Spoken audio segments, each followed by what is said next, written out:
ma jeclaan lahayd inaad ogaatid nooca wejigaaga uu yahay? Wejigaaga ma nooca ay saliiddu ku badan tahay ba mise waa nooca qalalan mise sidoo kaleeto waa noocyo kale oo ka duwanba? Haddaba muuqaalkan ayaan ugu jawaabi doonaa su'aasha aad isweydiinaysid oo ah sideen ku ogaan karaa nooca wejigaaga uu yahay. Fadlan soo dhawo oo la lameysa muuqaalkan. balse intuusan muuqaalka bilaabanin waxaan kaa codsanayaa 2 qodob oo ah inaad muuqaalkan like saarto sidoo kale aad la wadaagtid saaxiibadaada si ayagana u ogaadaan nooca wejigooda uu yahay.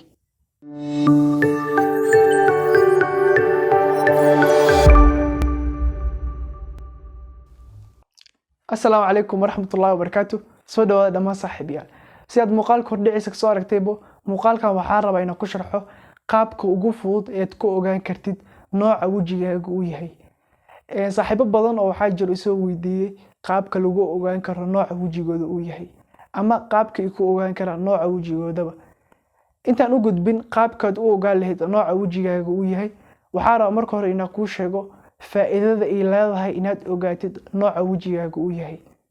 Faa'iidada ugu muhiimsan ay leedahay inaad ogaatid nooca wejigaaga uu yahay waxaa ka mid ah markaad ogaatid nooca wejigaaga uu yahay waxaa kuu fududaanayo qaabkaad u daryeeli lahayd wejigaaga. Tusaale ahaan aniga waxaa ka mid ahay dadka wejigooda ay saliidda ku badan tahay. Markaan ogaaday nooca wejigaaga uu yahay waxaa ii fududaatay inaad isticmaalo waxyaabaha loogu talagalay wejiga saliidda leh ama waxyaabaha yareeya wejiga saliidda leh. Sidaas la mid ah haddii aad ka mid tahay saaxiibada wejigooda qalalan yahay ama wejigooda uu yahay midka isku jirka ama combination wax loo yaqaano, markaad ogaatid nooca wejigaaga waxaa kuu fududaanaya qaabkaad u daryeeli lahayd. Waxaan filayaa hadda inaad ila fahantay faa'iidada ay leedahay inaad ogaatid nooca wejigaaga uu yahay. Muuqaalkan ayaan kuugu soo gudbin doonaa 2 qaab oo aad ku ogaan kartid nooca wejigaaga uu yahay. Wejigaaga ma nooc qalalan ba, ma nooc ay saliidda ku badan tahay ba mise waa nooc ka duwanba? Qaabka koowaad haddii aan ku hormaro, qaabkan markaad tijaabinaysid waxaad u baahan tahay inaad martid 3 tallaabo. Tallaabada koowaad waa inaad isticmaashid wax loo yaqaano face wash oo ah weji dhaqe. Face washada ama weji dhaqayaasha aad isticmaalaysid ma ahan inay ahaadaan nooca loogu talagalay wejiga saliidda leh ama oil controlka. Marka ma isticmaalaysid nooca oil controlka ah. Sidoo kale ma ahan inaad isticmaashid nooca loogu talagalay wejiga qalalan ama kuwa loo yaqaano moisturizerska. balse waa inaad isticmaashid weji dhaqayaasha loo yaqaano facial cleanser oo loogu talagalay wejiga caadiga inay u nadiifiyaan kaliya. Si aad shaashad ugu jeedidbo face washada aan ka hadlayo kuwan ayaa ugu caansan. Qaar ka duwan way jiri karaan oo aad isticmaali kartaa. Balse muhiimaddu waxaa weeyaan inaad isticmaashid face wash ama weji dhaqa caadi ah oo loogu talagalay wejiga saliidda leh ama wejiga qalalanba. Sidoo kale tallaabada labaad waa inaad sugtid muddo 1 saac ah. Wejigaaga markaad qalajisid waxaad sugaysaa muddo 1 saac ah. Tallaabada saddexaad ee laga rabo inaad sameysid waa inaad soo qaadatid miraayad. Miraayad markaad soo qaadatid wejigaaga ayaad qiimeynaysaa. Tusaale ahaan haddii aad wejigaaga ka dareentid inuu saliid badan soo daayay ama uu dufan uu leeyahay, waxay ka dhigan tahay nooca wejigaaga inuu yahay nooca ay saliidda ku badan tahay ama oil face wax loo yaqaano. Si la mid ah haddii aad wejigaaga ku aragtid inuu qolofka kacayso ama jeexjeex iyo waxaas uu yeesho ama qaleel badan aad ka dareentid, wejiga noocaas ah waa wejiga loo yaqaano dry skin-ka ama wejiga qalalan. Sidoo kale haddii aad wejigaaga ku aragtid qayb ka mid ah inuu saliid soo daayay, qayb ka midna uu qalalan yahay, waxay ka micno tahay wejigaaga inuu yahay nooca loo yaqaano combination skin oo ah nooca isku jirka. Sida caadiga ah wejigeena wuxuu leeyahay 2 zone ama 2 qaybood oo loo kala qaybiyaa. Qayb loo yaqaano T-zone oo ah qaybtan sare ilaa sanka ilaa afka ay isku soo galaysaa. Si shaashad ugu jeedidbo qaybtaas waxaa loo yaqaanaa T-zone. Sidoo kale qayb kale waxaa jirto loo yaqaano C-zone. Qaybtaas waa qaybta daamanka ilaa garka. Haddaba waxaa laga yaabaa wejigaaga qayb ka mid ah inaad saliid ku aragtid ama qaybta hadda sheegayna ee C-zone-ka ama T-zone-ka qayb ka mid ah inaad saliid ku aragtid, qaybta kaleetana aad qaleel ka dareentid. Nooca wejigaas waxaa loo yaqaanaa combination skin ama nooc isku jirka ah. Run ahaantii noocan waa nooc ugu adag in la daryeelo. Waana nooc ugu xun marka laga hadlayo noocyada wejiga uu leeyahay. Haddaba waxaa jira nooc kale oo afraad oo soo raaca noocyada wejiga, waxaana loo yaqaanaa normal skin ama normal face ayaa loo yaqaanaa, oo ah nooc iska caadi ah. markaad miraayada ku fiirsid, haddii aad wejigaaga wax isbedel ku dareemi waysid oo wejigaaga si normal ah kula ekaado, saliidna ku badnayn, qalleen lahayn, hambalyo.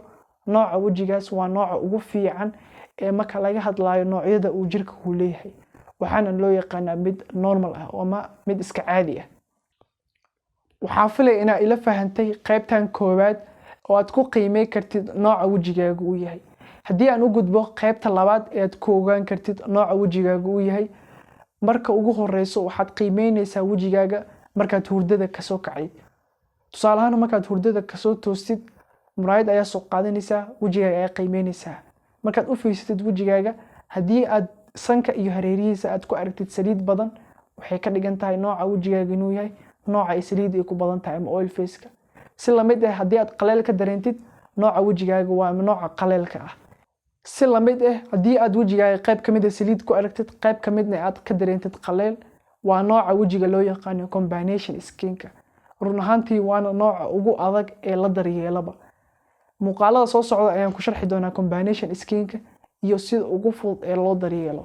si aad muuqaalkaas u heshid uuna ku dhaafin, kusoo biir YouTube channel-kayga iyo Facebook page-kaygaba. dhawaan ayaan kusoo baahi doonaa muuqaalkaas. waxaan u gudbi doonaa qaybta xigta oo ah waxyaabaha saameynaya nooca wejigaaga uu yahay. tusaale ahaan haddii wejigaagu saliid ay ku badan tahay, waxaa laga yaabaa marmarka qaar inuu qaleel isku bedelo. sidaas si lamid ah waxaa jiro waxyaabo factors saameynayo nooca wejigaaga uu yahay. waxaa ugu horeeya wax loo yaqaano environmental change-ga oo ah isbedel inuu ku yimaado cimilada. tusaale ahaan haddii aad ku nooleed wadan qabow ah oo aad tagtid wadan kulul, waxaa laga yaabaa nooca jirkaaga inuu isbedelo. sidaas si lamid ah haddii wejigaaga uu yahay qaleyl oo aad tagtid wadan ka duwan cimilada aan markaas ku nooleed, waxaa laga yaabaa inuu isbedel ku yimaado nooca wejigaaga. sidoo kale waxyaabaha kale ee saameynaya nooca wejigaaga waxaa ka mid ah number 2 wax loo yaqaano hormonal changes oo ah inuu isbedel ku yimaado hormoonada jirkaaga. sidoo kale number 3 waxyaabaha kale ee saameynaya waxaa ka mid ah da'da, oo waxaa laga yaabaa qofka da'diisa markay soo korto inuu isbedel badan jirkiisa ku yimaado. sidoo kale number 4 wax loo yaqaano medications oo ah dawooyin inta badan loo isticmaalo in jirka la mariyo, gaar ahaan maqaarka. waxaan rajaynayaa maanta wixii ka dambeeyo inaad ogaan doontid nooca wejigaaga uu yahay. ma nooca qalalan baa, ma nooc saliid ay ku badan tahay baa, mise waa nooca combination ama isku jirka baa. aan ku xasuusiye waxaan jiro 2 muuqaal oo hore oo aan ugu hadlay wejiga saliida leh iyo sida loo daryeelo. si lamid ah wejiga qalalan iyo sida loo daryeelaba. labadaas muuqaal qaybta hoose commentiga ama faalada ayaan kugu reebi doonaa, soo daabo. markaad ogaatid nooca wejigaaga, waxaa kuu fududaa doono inaad ogaatid ama aad baratid sida loo daryeelo. marka haddii wejigaaga uu saliid yahay, muuqaalka saliid leh soo daawo. haddii wejigaaga uu yahay midka qalalana soo daawo. balse haddii wejigaagu yahay midka isku jirka ama combination wax loo yaqaano, dhawaan ayaa muuqaalka soo sameyn doonaa ee dhawaan akoonkayga ku xirnaa. anigoo kaaga mahadcelinaya daawashadaada muuqaalkan, waxaan kaa codsanayaa inaad muuqaalkan la wadaagtid saaxiibadaada si ay ayagan u ogaadaan nooca wejigooda uu yahay. السلام عليكم ورحمة الله وبركاته.